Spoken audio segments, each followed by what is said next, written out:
5, 4, 3, 2, 1.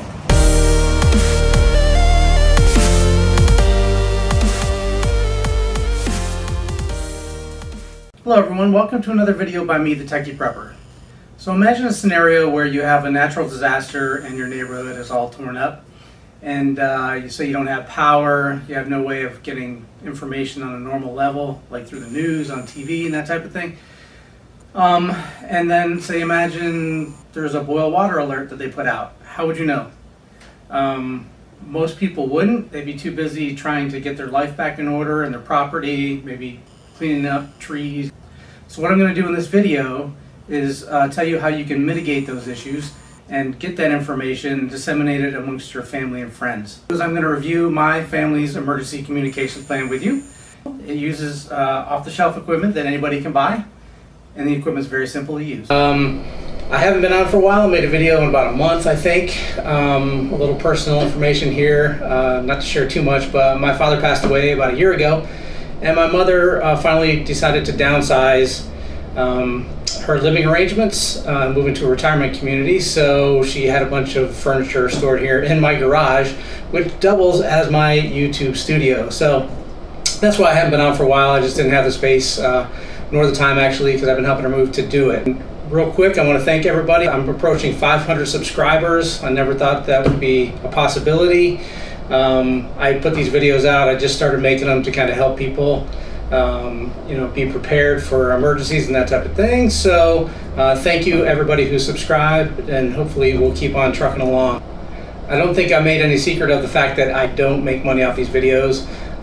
That being said, if you like the content, or you've learned something from it and you want to give back a little bit and help support me and the channel, then I just dipped my toes into Bitcoin.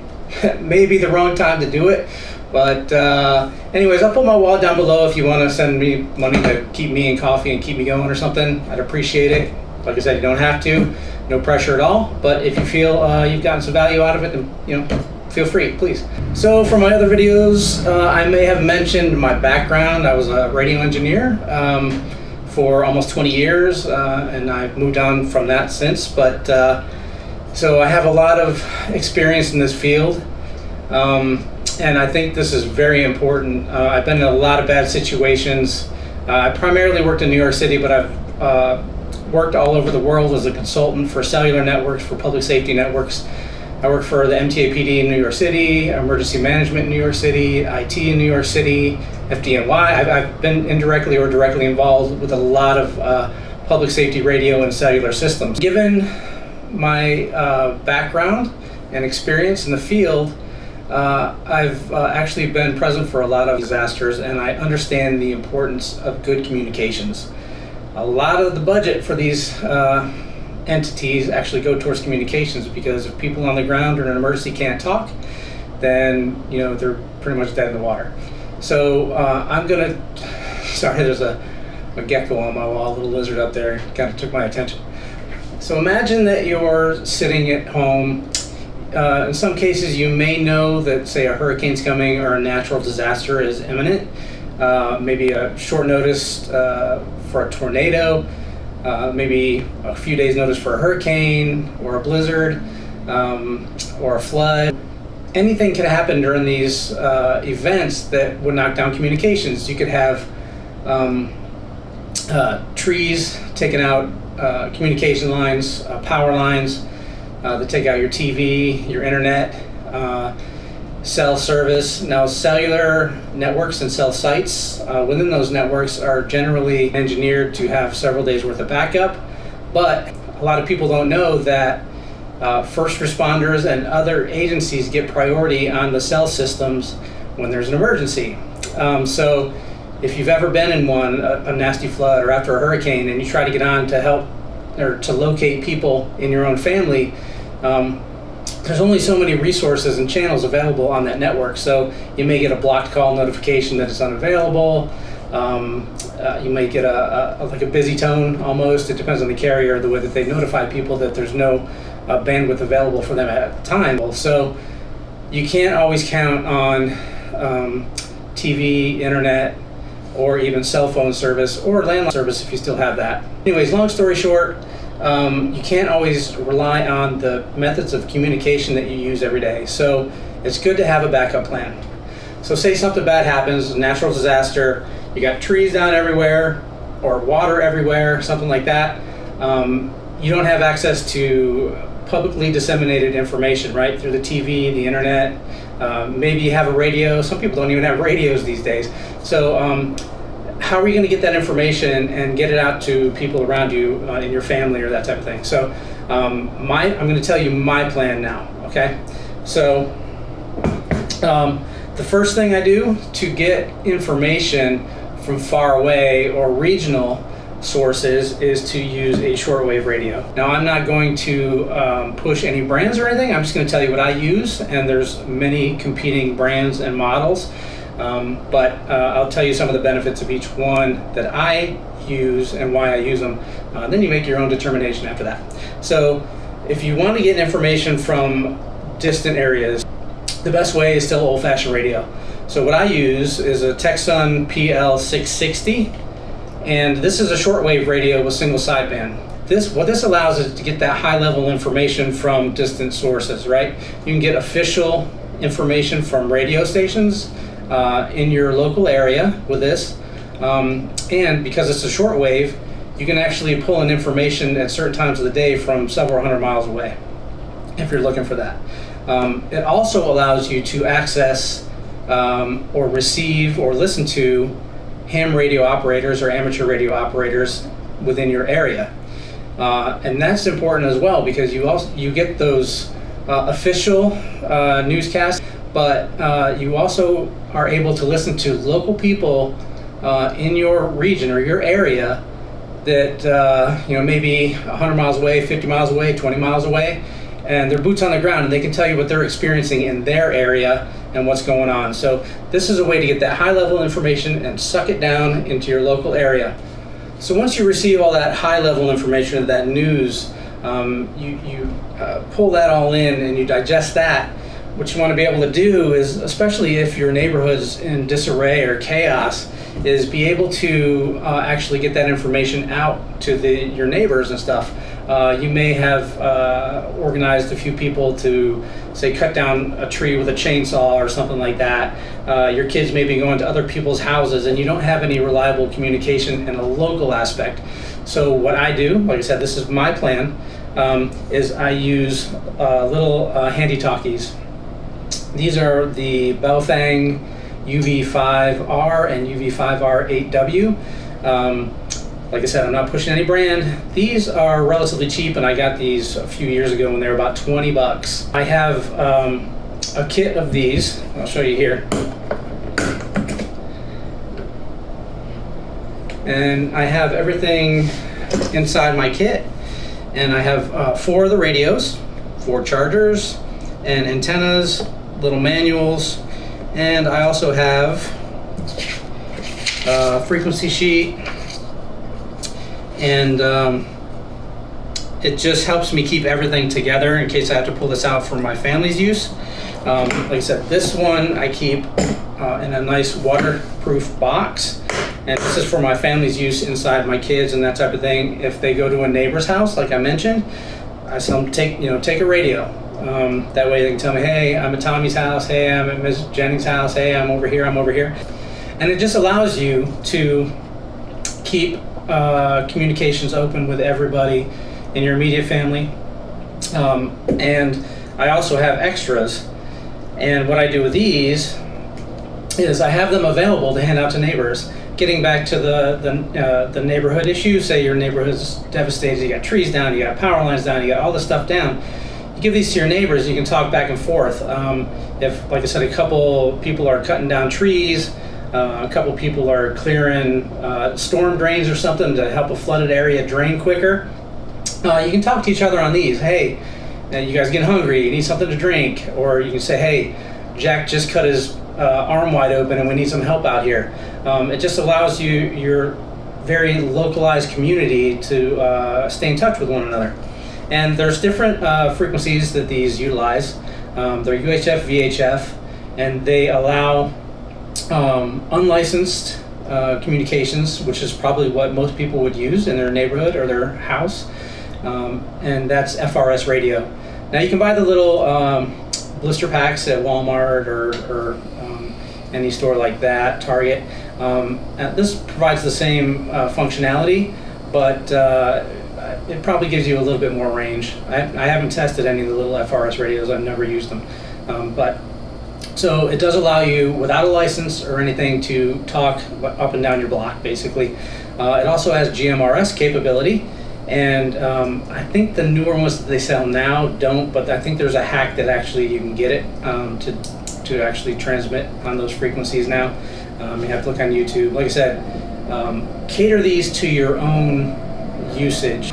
They also have a few useful features. This particular model it has a flashlight, it has a weather radio capability, so you can listen to the NOAA weather channels, and gives you a nice little heads up as to what the weather is doing. So that's what I use these for.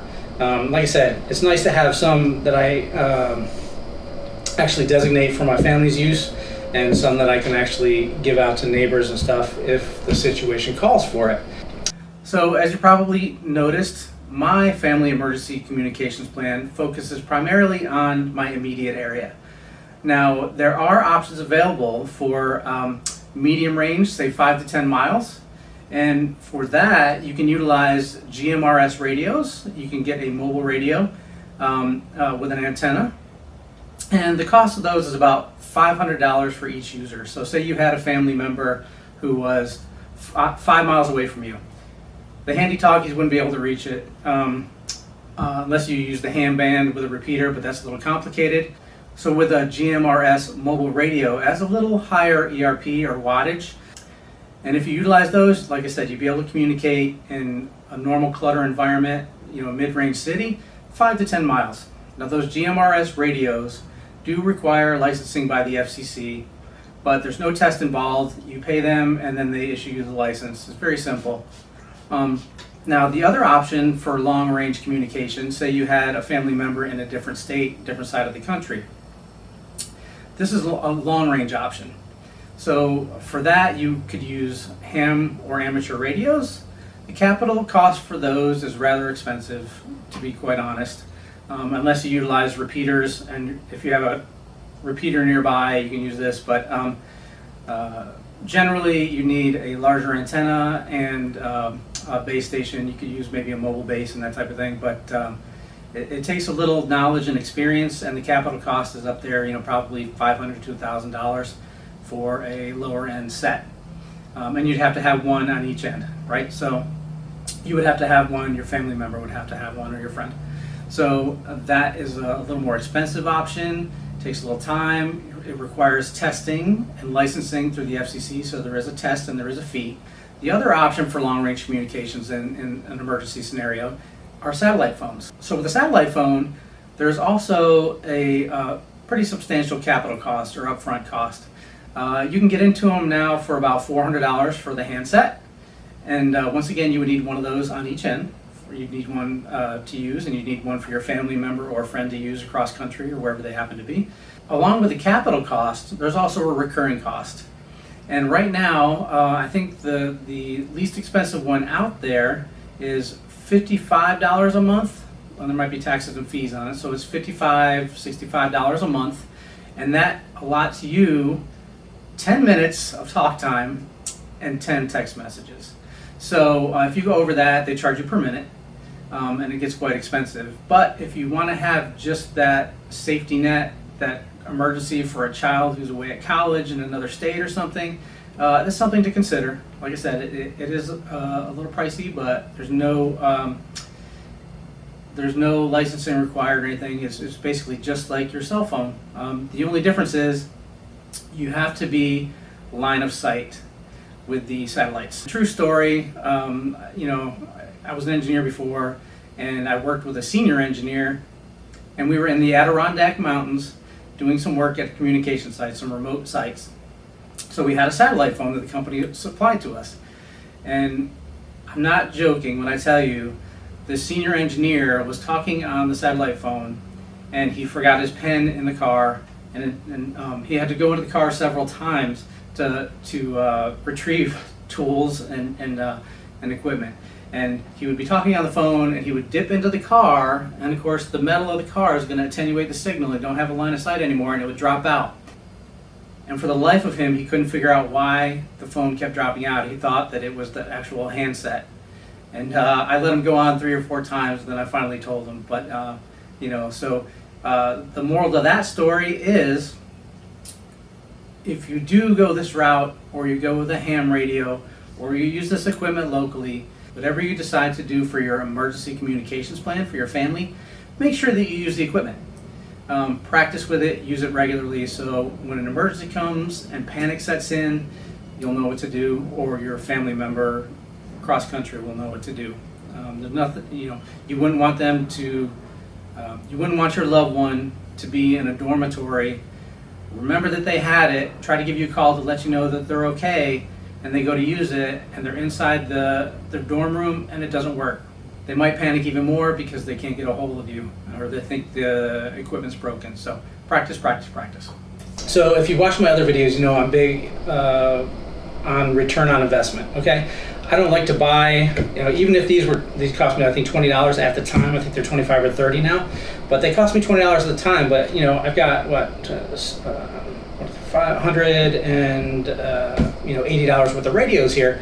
So I don't like to just have them sitting around going to waste. So having at least 4 radios in a case allows me and my family, if we go hiking, if we go camping, to actually use these on a regular basis and get some return on my investment. I spent money on them, why not use them? So you can use them, like I said, for camping, for hiking, car to car. If you have multiple cars going on a road trip somewhere, it's nice to keep in touch with them. The kids like them because they're fun, right? Cell phones are good these days because they can, browse the internet and stuff while you're traveling. But small kids, I would rather give, when I'm hiking, camping, or in a car, I'd rather give, any small children with us a $20 radio to possibly break or get wet, drop in their drink or something. Who knows what happens with kids? Than a $500 or $1,000 cell phone. My opinion, but and the younger kids love it. The little walkie-talkies, they love talking back and forth on them. They get a big kick out of it. So, so don't just get these and store them. Get some use out of them. As far as long-term outages, say you got a hurricane and you're wiped out for a week or 2 with no power, something really devastating comes through, a tornado, you want to have a way to charge these up. They're good for hours. You can use them for hours continuously on the battery pack that comes with them.